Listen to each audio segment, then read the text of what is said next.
creo que aparece España cuando aparece una conciencia de formar una comunidad política en la península, y eso aparece con Roma. Los primeros guerreros celtíberos de los que se habla en la gesta española, perdón, en España épica, que son Istolacio, Indortes y Orisón, ellos no tenían conciencia de formar una única comunidad política. Sin embargo, la presencia de un enemigo como fue el cartaginés sí que les dio conciencia de ser una sola cosa, ¿no? Y es muy interesante eso. Es decir, cuando aparece porque de repente, Roma señala una identidad muy claramente. Absolutamente, sí. Y al estar tan señalada, y además España ser un hecho geográficamente, España, Iberia, tan bien señalizado geográficamente, esto ayuda a tener una conciencia determinada, claro. Yo lo creo que sí. Yo no soy partidario de retrasarlo ni hasta 1492, porque me parece que la conciencia de formar parte de algo común, aunque no sea inteligible en términos de nación política, es muy previa, ni siquiera al año 711 con el comienzo de la Reconquista, porque es muy interesante cómo enseguida el reino de Asturias empieza a buscar, para legitimar su resistencia, el precedente de la unidad de la corona goda en España, ¿no? Y ellos quieren ser los continuadores de eso. Hay, no sé si es Méndez Pidal, el que lo dice, en todo caso el que lo dice acierta, cuando recuerda que siempre se tenía conciencia de la época goda al hablar de las dinastías, de las familias, de la cultura, pues se hablaba de los godos, evidentemente. Es decir, tú eras español en cuanto que habías sido godo. Así es. Y Ortega dice una cosa que yo creo que tiene algo de razón Ortega, cuando dice que siendo así, el hecho visigótico es estructuralmente poco fuerte. Es decir, es una conciencia débil, no suficientemente estructurante, según Ortega. Y es verdad, es decir, convenimos como tú, que existía España ya, con Roma, los godos, efectivamente, es la unidad ya, es la unidad con conciencia de unidad. Va a haber una conciencia religiosa también única. Pero es verdad que quizá el elemento visigótico no era un elemento suficientemente fuerte. Porque no se consideraba a sí mismo, y es muy interesante, un elemento ajeno a la tradición romana. Que hay que recordar que los godos entran aquí en nombre de Roma para proteger a los otros bárbaros. Claro. Es que entran para eso, es decir, los visigodos.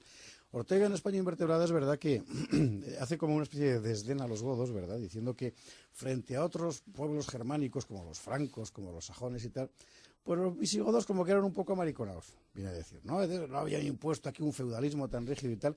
Bueno, es que era otra cosa que no tenía nada que ver. Claro. No, a él le fastidia una cosa que yo creo que es normal.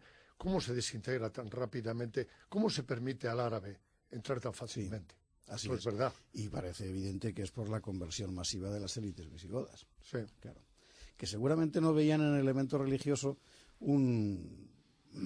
¿cómo decir?, un factor de cohesión sociopolítica, sino que, bueno, podían abrazar el Islam como ellos habían abrazado 100 años antes el cristianismo, que también eran cristianos nuevos, por así decir. Ahora, hay un elemento muy interesante, a mi entender, y que viene muy bien incluso para tu título, para el título de la gesta o la épica, o lo que, como queramos decir, y ahí lo estudió bien, obviamente, Méndez Pidal, y lo había estudiado muy bien el maestro de Méndez Pelayo, Milay Fontanals.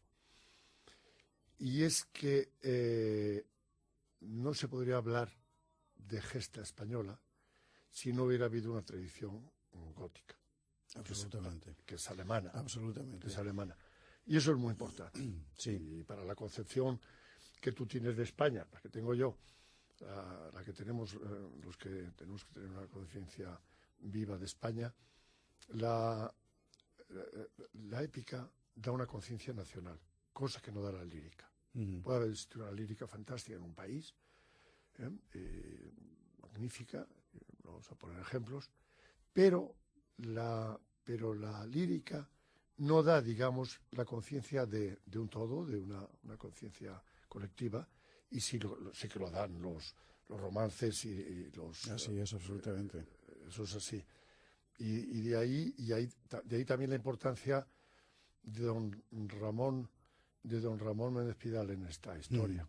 Tú eres muy de Ramón Espiral, de don Sí, Claudio. y de Mira Fontanals y de Sánchez Albornoz y de Bosch Guimperá, uno de los grandes olvidados del Parece Mentira, porque este además era muy republicano y se tuvo que exiliar. Y Bueno, Bosch Guimperá lo tienen completamente arrumbado. Bueno, yo lo he citado siempre, porque hay una frase, no por una frase, pero es que la frase realmente es espléndida. O sea, Bosch Guimperá dijo, España es una obviedad geográfica. Sí, así es. Y es fantástico, está ahí está. Lo que pasa es que Bosch Guimperá, hay una parte de Bosch Guimperá que conviene estudiar. Yo creo que más no lo han estudiado los catalanes porque tienen miedo a ellos mismos, a sí mismos. Bosch Guimperá tiene sus toques, demasiado progermánicos. Sí, es la época. A lo mejor nazis o... Es la época del G. Claro, Bosch Guimperá hace sus estudios sobre los indoeuropeos, si no recuerdo mal, son en el año 32, 31, 30, Claro. cuando esa disciplina en Alemania ha sido absorbida por completo por el régimen nacionalsocialista, efectivamente, como tantas otras cosas. Claro. ¿no? Pero entonces ellos lo lo tapan. Lo apuntan, no vaya porque, a ser hombre, ¿cómo vas a hacer coincidir lo catalán con el nazismo o con ciertas simpatías? Claro. Pero yo creo que hay historiadores catalanes, por ejemplo, Bueno, tu amigo Vicens Vives, por ejemplo, es un historiador de referencia evidente. Bueno, yo ahí creo que sí que he aportado bastante. He aportado bastante a la Yo tenía un camarada, efectivamente. Yo tenía un camarada, pero no lo quieren reconocer, siguen sin reconocer. Y a la hora, a propósito de precisamente de estar viendo tu libro, yo he cogido la primera edición del libro de Vicens Vives ayer, que hay unas ciertas diferencias con las siguientes ediciones, ¿no? Y era, pues, él había hecho como tú muy bien sabes, había hecho su historia de Fernando el Católico. Y era un españolista. Absoluto.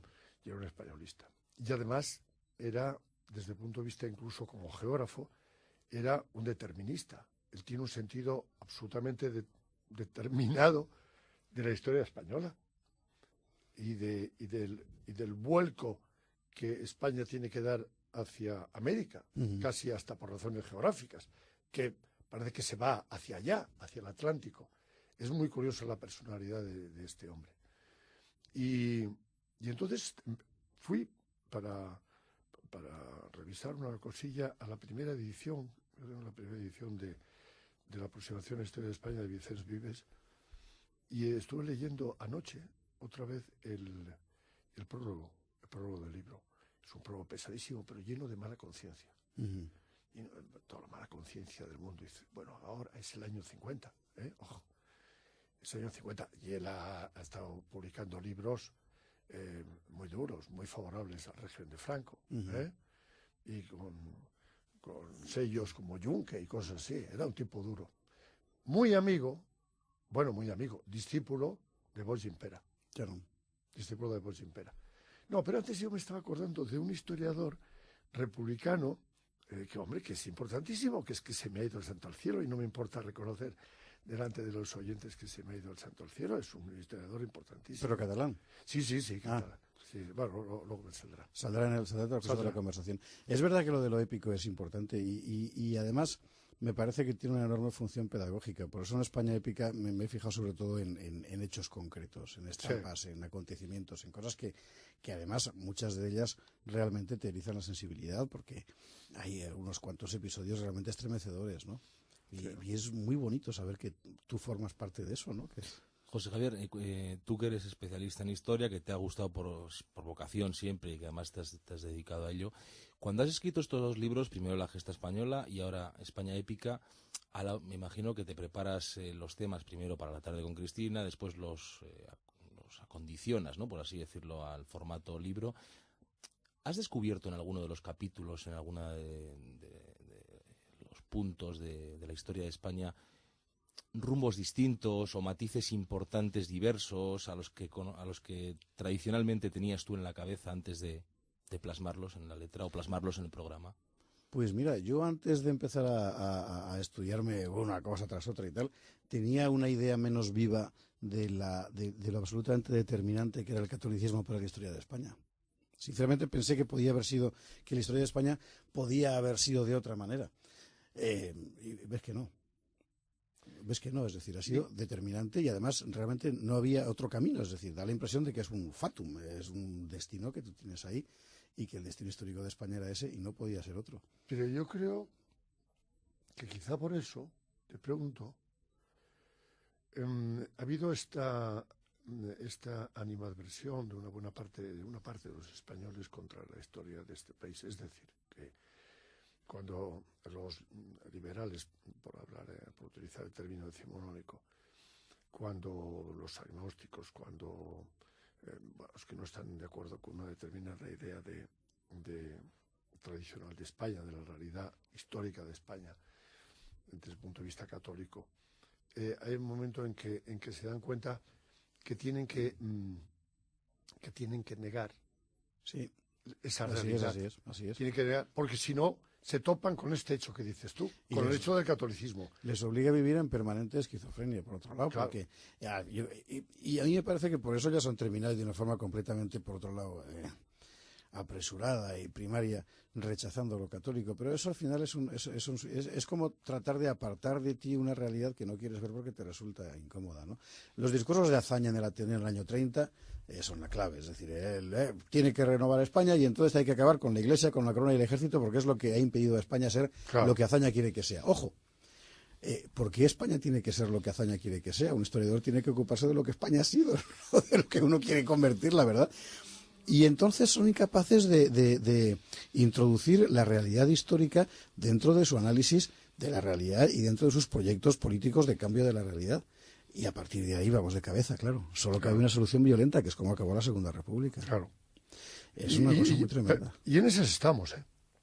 Y ahora estamos un poco en lo mismo, en un permanente juego de rol en el que se falsifica permanentemente la historia, incluida la Reconquista, por ejemplo, ¿no? Y aquella cosa de que, bueno, que en realidad aquí todos nos hicimos musulmanes porque era muy agradable ser musulmán, ¿no? Y, bueno, que estaban aquellos animales de los reinos cristianos del norte. Es una falsificación. Esta desazón rara que se produce en muchos españoles ante lo español, yo creo que se debe a esta sorpresa constante que tiene que tener el hombre de cultura en España cuando quiere encontrarse con el catolicismo constantemente, de hocico, desde el comienzo de España hasta hoy. Y yo creo que, yo lo reconozco, lo tienen muy duro. Lo tienen muy duro. Es decir, es muy difícil tener conciencia de español. Podrías no ser creyente, evidentemente, pero es muy difícil tener conciencia de español y no admitir que el catolicismo es un hecho fundamental, básico, constituyente a lo largo de la historia. Sí, además se trata de un catolicismo que hay que entender en términos de unidad de civilización, de motor de civilización y, por supuesto, visto a lo largo de la historia, es decir, que tú tampoco puedes pretender juzgar, digamos, moralmente a los personajes del siglo XIV o del siglo XV como a los del siglo XXI, no tiene ningún sentido. No, pero, por ejemplo, autores o historiadores o intelectuales del siglo XX, voy a citar, por ejemplo, Ayala. ¿Por qué Paco Ayala, en un momento dado, tiene que ver que se desvía la historia de España? Porque después de la Contrarreforma, él necesita plantear la contradicción entre el ser europeo, Así es, entre el ser europeo y el seguir siendo español, porque no puede aceptar, por cierto, Paco Ayala, que yo tengo un respeto enorme intelectualmente, era masón ya entonces. Y claro, para un hombre como Paco Ayala esto era muy duro. Entonces se busca la oportunidad de la Contrarreforma para ver el fallo de España. Entonces España, para ellos, se va a apartar de Europa y se va a apartar de la Ilustración. Va a ser un camino raro el que va a seguir España, ¿eh? Y ellos no pueden seguir por ese camino.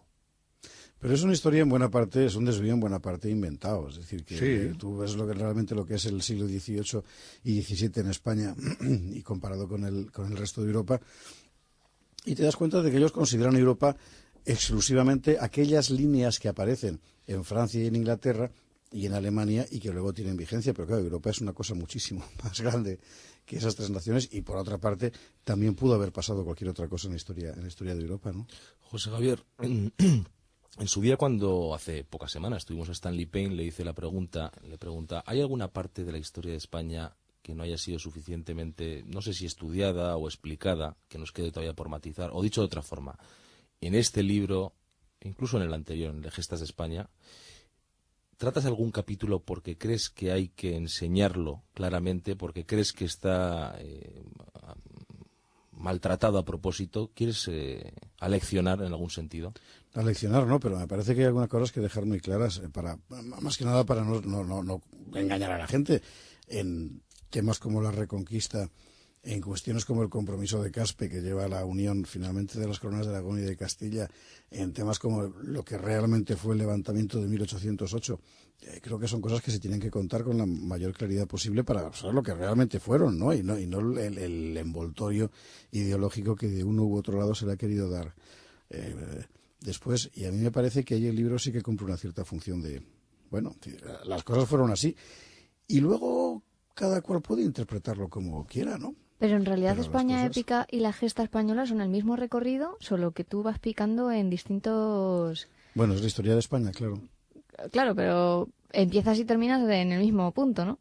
La gesta española terminaba en 1800, en la Guerra de la Independencia, si no recuerdo mal, y hasta aquí terminamos con los héroes de Valer, que ya es 1898, y un poquito más tarde. Lo que sí que es verdad es que deliberadamente he querido prescindir de aquellos episodios de la historia de España que más polémicos resultan en términos del debate público. ¿Por qué? Pues porque lo que yo me había propuesto fundamentalmente con esta sección de La tarde con Cristina, y por tanto con estos dos libros, es subrayar aquello que nos une y no aquello que nos separa, porque me parece que objetivamente hay a lo largo de nuestro recorrido histórico como españoles muchísimas más cosas que nos unen que cosas que nos separan. Y sin embargo en el debate público se plantean obsesivamente solo aquellas cosas que nos separan, ¿no? Sí, porque se eligen. Se eligen deliberadamente. Se eligen deliberadamente. Y luego algunas cosas interesantes, como por ejemplo la primera guerra civil entre vascos, doñacinos contra gamboinos, que leído a la luz de los acontecimientos del último medio siglo en el País Vasco, pues tiene su interés, ¿no? Porque encuentra uno ciertas constantes que la verdad no dejan de llamar la atención. En fin, que me lo he pasado bomba haciendo esto, para que nos vamos a engañar. Es decir, la verdad que es una... hay una cosa muy interesante en el libro.